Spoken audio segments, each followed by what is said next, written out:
En la segunda parte de este tema vamos a estudiar las funciones de proporcionalidad inversa y las funciones cuadráticas. La función de proporcionalidad inversa es de la forma y igual a k partido de x. Distinguir. La x es la variable independiente, igual que en la función lineal, es decir, la variable que puede tomar ciertos valores y en función de esos valores obtendremos el valor de la y, que es la variable dependiente. Y la k es un número real. Es decir, que esto pues, tendrá la forma, qué sé yo, podremos encontrarnos con funciones de la forma igual a 2 partido x o igual a menos 3 partido x. Bien, en cuanto a la representación gráfica de esta función de proporcionalidad inversa, se denomina hipérbola. La hipérbola es una función discontinua que está formada por dos trazos que se acercan indefinidamente a los ejes, es decir, cada vez están más cerca, pero nunca llegan a tocarlos. Eso es lo que indica que se acercan indefinidamente a los ejes coordenados sin llegar a tocarlos. Los ejes coordenados toman la forma de lo que se llama asíntotas. Si k es un número mayor que 0, en este ejemplo nosotros tenemos que la k valdría 2, la función es igual a 2 partido x, tiene esta forma. La representación, cada uno de los trazos se va acercando a los ejes. Cuando el número k es mayor que 0, se sitúa un trazo en el primer cuadrante y otro trazo en el tercer cuadrante. El primer cuadrante sería este y el tercer cuadrante que sería este.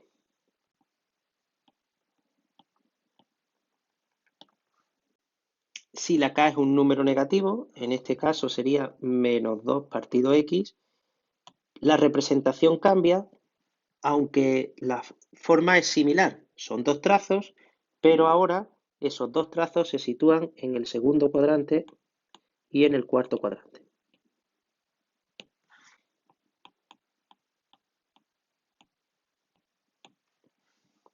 La forma de representar hipérbolas es sencilla, es como en las rectas, hay que dar valores. Lo recomendable es dar 6 valores, 3 positivos para la x y 3 negativos. Hay que tener en cuenta que la x nunca puede ser igual a 0. Es decir, que los valores que yo dé siempre tienen que ser valores distintos del 0. La anterior, bueno, pues si no son números enteros los que podemos dar, por ejemplo el menos 2 tiene como divisores el más menos 2 y el más menos 1, pues tendría que dar otros valores que me den en la representación números fraccionarios. El último tipo de función que nos encontramos en este tema es la función cuadrática. La función cuadrática es de la forma ax cuadrado más bx más c. Es una forma similar a la de la ecuación de segundo grado y la función cuadrática tiene forma de un polinomio de segundo grado. La x variable independiente, la y variable dependiente y después los números a, b y c como las ecuaciones de segundo grado, pues son números reales. La representación sería la parábola, que es una curva que consta de un único trazo, es decir, que la función es continua. Para representar la parábola vamos a utilizar un estudio previo. Entonces, en ese estudio previo nos irá dando una serie de pistas, una serie de indicaciones de qué forma tiene esa parábola. Lo primero que vemos en ese estudio es la orientación de las ramas. Una parábola tiene la forma de U si las ramas van hacia arriba o en forma de N si las ramas van hacia abajo. Entonces, que las ramas vayan hacia arriba o que las ramas vayan hacia abajo depende del valor de la a, que es el coeficiente principal, el número que acompaña a la x al cuadrado. Si ese número es positivo, las ramas van hacia arriba. Este primer tipo. En cambio, si la a, es decir, el coeficiente principal es negativo, las ramas van hacia abajo. Sería esta la forma. El punto más importante de la parábola es el vértice. El vértice es el punto o el máximo absoluto si las ramas van hacia abajo o el mínimo absoluto si las ramas van hacia arriba. Es decir, que si la parábola va así, este sería el vértice y si las ramas van hacia abajo sería el máximo absoluto que sería el punto de arriba. Entonces, para calcular el vértice no deja de ser un punto, luego la x del vértice se calcula con la fórmula menos b partido de 2 por a. Una vez que he obtenido la x del vértice, obtengo la y del vértice sustituyéndolo en la parábola. El vértice me determina el eje de simetría. La parábola es simétrica respecto a una recta vertical y esa recta vertical tiene la forma de la x del vértice. El hecho de que la parábola sea simétrica respecto a ese eje de simetría significa que a la izquierda y a la derecha del eje de simetría se desarrolla de la misma forma. Si nos distanciamos hacia la derecha la misma distancia que hacia la izquierda, la parábola alcanza la misma altura. Esto lo veremos a continuación con un ejemplo cuando demos la tabla de valores, que también daremos tabla de valores. Dentro del estudio previo que nosotros realizamos, otro punto importante a estudiar sería los puntos de corte. En el punto de corte con el eje X, lo que tenemos que imponer es que pertenezca a ese eje X. El eje X tiene de ecuación y igual a 0. Lo único que tenemos que sustituir en la expresión de esa función cuadrática la y por el 0. Y entonces nos daría las soluciones de una ecuación de segundo grado. Para el eje Y, lo que tenemos que hacer es imponer que la x valga 0. Y cuando nosotros imponemos en la ecuación que la x valga 0, significa que la y vale igual que el término independiente. Luego el punto de corte sería el 0, 0.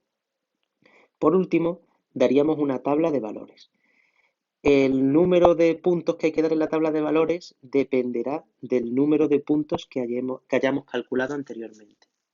Si hemos calculado más puntos, tendremos que dar menos puntos en la tabla de valores. Si hemos calculado menos puntos, pues más puntos en la tabla de valores. Y eso dependerá del tipo de parábola. También hay que tener en cuenta que hay que dar valores a la misma distancia, a izquierda y derecha, de lo que sería el eje de simetría. Vamos a terminar la explicación representando tanto una función de proporcionalidad inversa como una función cuadrática. La función de proporcionalidad inversa será igual a 10 partido de x. Para representar una función de proporcionalidad inversa solo hay que dar valores a la x, es decir, a través de una tabla de valores, para obtener valores de la y. Es igual que en las rectas. ¿Qué es lo que ocurre? Mínimo serían 6, para que el trazo quede más o menos claro cuando nosotros vayamos a representar. Pero si son 10, mejor. Perdón, si son 8, mejor. Y si son 10, mejor todavía.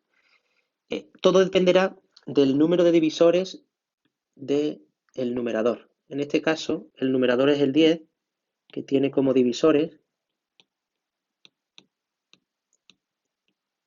el más menos 1, más menos 2, más menos 5 y más menos 10. Como tenemos 8 divisores enteros, pues damos 8 puntos. Si tuviésemos 6, pues daríamos 6 puntos. Y si tuviésemos menos, tendríamos que trabajar con fracciones. Siempre trabajar con fracciones entraña un poco más de dificultad. Entonces, si sustituimos, por ejemplo, el menos 10, 10 entre menos 10, menos 1. Menos 5, 10 entre menos 5, menos 2. Y así sucesivamente. ¿Qué valores no pueden aparecer en la tabla? El 0. La x siempre tiene que ser distinta de 0, porque la división entre números enteros no está definida para el 0. Primero representamos los puntos sobre los ejes cartesianos y por último unimos los puntos dándole forma a esa gráfica que representa la hipérbola. Continuamos representando la función cuadrática igual a x cuadrado menos 6x más 5. En primer lugar, el coeficiente principal vale 1, es decir, el número que acompaña a la x al cuadrado, que no aparece porque es el elemento neutro para la multiplicación, sería el 1, mayor que 0, luego las ramas van hacia arriba. Lo siguiente es determinar el vértice. La x del vértice se calcula a través de la fórmula menos b partido de 2 por a. La b vale menos 6 y la a, como vimos antes, vale 1. Menos 6 partido de 2 por 1, es decir, 6 partido de 2, que sería 3. La y del vértice se calcula sustituyendo la x del vértice, es decir, el 3, en la ecuación. 3 al cuadrado menos 6 por 3 más 5. Y eso nos da menos 4. El eje de simetría sería la x del vértice, es el eje a partir del cual se desarrolla la parábola a la izquierda y a la derecha de la manera igual, por eso es simétrica, y sería x igual a 3. Punto de corte con respecto al eje x, la y igual a 0, imponemos eso y nos queda la ecuación de segundo grado, 0 igual a x cuadrado menos 6x más 5. Resolvemos y nos da para la x como soluciones 5 y 1.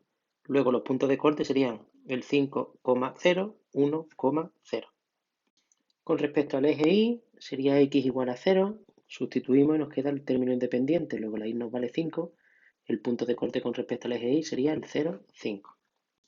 Para la tabla de valores utilizamos el eje de simetría y los valores que hemos calculado anteriormente. El eje de simetría se sitúa sobre la x igual a 3, por eso lo hemos colocado en medio de esa recta real.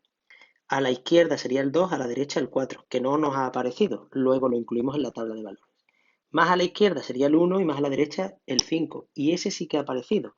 El 1 y el 5 han aparecido como los puntos de corte con respecto al eje x. Más a la izquierda sería el 0 y más a la derecha el 6. El 0 ha aparecido, el 6 no. ¿Para qué sirve lo del eje de simetría? Pues vamos a comprobar que cuando sustituyamos valores que se encuentran a la misma distancia del eje de simetría, por ejemplo el 2 y el 4, o el 0 que ya lo hemos calculado y el 6, tienen que tomar el mismo valor para la y, es decir, van a alcanzar la misma altura. Efectivamente, si sustituimos el 2, sustituimos en la ecuación y quedaría 2 al cuadrado 4, menos 12 menos 8, más 5 menos 3. Si sustituimos el 4, sería 16 menos 24, que sería menos 8, más 5 menos 3. Como se sitúan a la misma distancia del eje de simetría, tienen que alcanzar la misma altura, que es menos 3. El 6 se encuentra a la misma distancia que el 0 del 3. Si yo sustituyo el 6, sería 6 al cuadrado 36, menos 6 por 6, 36, 36 menos 36, 0, y nos da 5, que era el mismo valor que nos aparecía para el 0. Una vez que hemos calculado todos los puntos, los representamos sobre los ejes cartesianos y unimos los puntos intentando darle la forma de parábola, es decir, un poquito de curva para que no quede un polígono.